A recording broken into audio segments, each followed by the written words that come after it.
Police वाले लड़कियों का गला पकड़ रहे थे। एक लड़की ने अभी मुझे बताया कि पुलिस वालों ने उसके कपड़े फाड़े, पर पैर रखकर पुलिस ने उनको पीटा है। मेल पुलिस ऑफिसर्स ने पीटा है। Sir let me speak sir, कल हम लोगों ने आपकी लाठियां खा ली है। लेट मी स्पीक सर, छोटी छोटी बच्चों का खून बहाया आप लोगों ने। सर थोड़ा है, पुलिस वालों ने हाथ तोड़ा है। सरकार को परवाह नहीं, लेकिन हमें चिंता है। हम रेप के खिलाफ लड़ते हैं। इन लोगों ने खुद अभी लड़कियों के कपड़े फाड़े हैं। हाँ। ये लोग माँ बहन की गालियाँ दे दे के मार रहे हैं। यहाँ कह रहा था जल्दी निकल जाओ वरना तुम्हारे कपड़े फाड़ के नंगा लगाएंगे तुम्हें। नीट यूजी 2026 पेपर लीक को लेकर शुरू हुआ आंदोलन थमने का नाम नहीं ले रहा। संसद मार्च के दौरान हुई झड़प के एक दिन बाद मंगलवार को भी जंतर मंतर पर प्रदर्शन जारी है। हालांकि भीड़ पहले की तुलना में कम है, लेकिन आंदोलन का तेवर पहले से ज्यादा आक्रामक दिखाई दिया।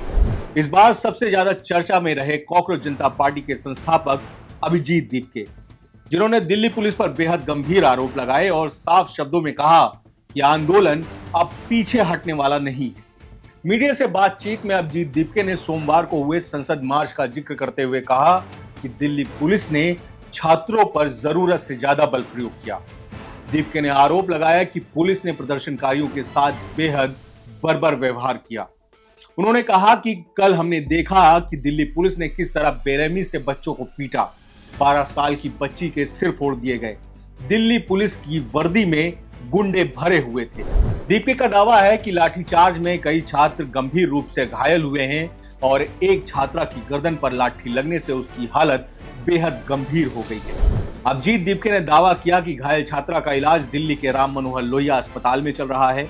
उन्होंने चेतावनी देते हुए कहा कि अगर छात्रा की हालत बिगड़ती है तो इसकी पूरी जिम्मेदारी दिल्ली पुलिस और केंद्र सरकार की होगी। दीपके का सवाल था कि अगर प्रशासन प्रदर्शन रोकना ही चाहता था तो वाटर कैनन का इस्तेमाल किया जा सकता था, लेकिन सीधे छात्रों पर लाठियां क्यों बरसाई गई। दीपके ने कहा कि प्रदर्शन में शामिल अधिकांश छात्र 17 से 18 की उम्र के थे और पिछले एक महीने से शांतिपूर्ण तरीके से जंतर मंतर पर बैठे थे। उनका कहना है कि अचानक जिस तरह पुलिस ने कार्रवाई की उससे पूरे आंदोलन का माहौल बदल गया। प्रदर्शन के दौरान हुई पत्थरबाजी को लेकर भी अभिजीत दीपके ने कई सवाल खड़े किए हैं।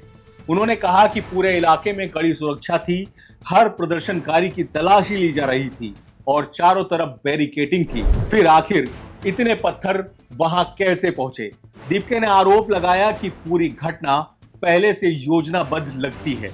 उन्होंने ये भी दावा किया कि कुछ लोगों को सादे कपड़ों में लाठियां देकर बाद में पुलिस की वर्दी पहनाई गई और उन्होंने भी प्रदर्शनकारियों पर हमला किया।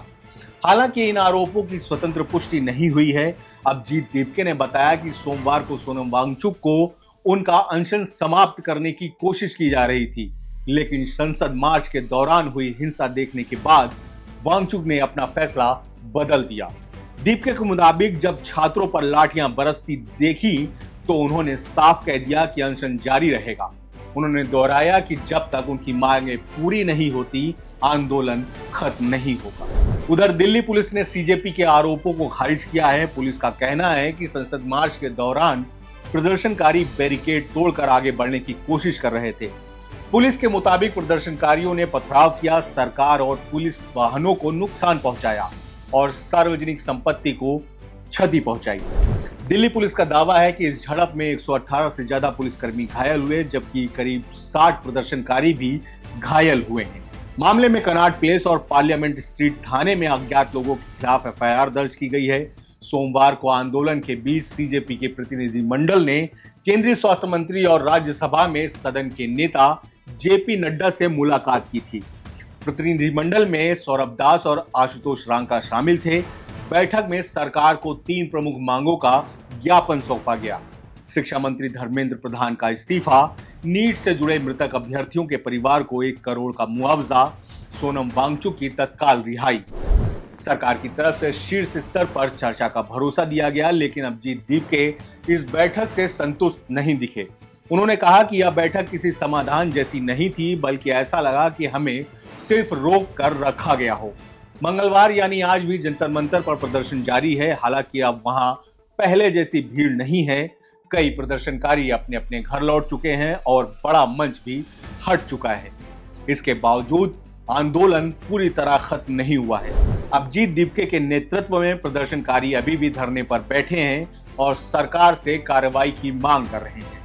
दूसरी ओर दिल्ली पुलिस और अर्धसैनिक बलों ने जंतर मंतर और आसपास के पूरे इलाके में सुरक्षा व्यवस्था और कड़ी कर दी है। अशोक रोड पर बैरिकेडिंग बढ़ा दी गई है ताकि दोबारा संसद मार्च जैसी स्थिति न बने।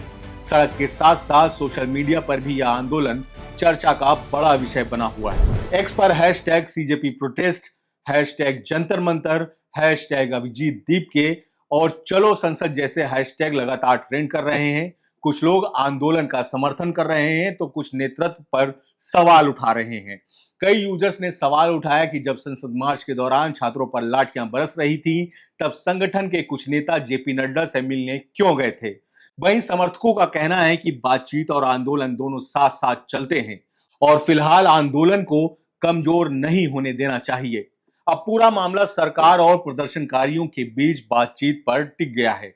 एक तरफ CJP का कहना है कि उनकी मांगे पूरी होने तक आंदोलन जारी रहेगा, दूसरी तरफ सरकार से बातचीत का रास्ता खुला रखा है, लेकिन अभी तक किसी मांग पर आधिकारिक फैसला सामने नहीं आया है। यानी जंतर मंतर की लड़ाई अभी खत्म नहीं हुई है, बल्कि आने वाले दिनों में यह आंदोलन और बड़ा रूप ले सकता है। फिलहाल आपका इस पूरे मामले को लेकर क्या कुछ कहना है, कमेंट बॉक्स में हमें जरूर बताएं। धन्यवाद।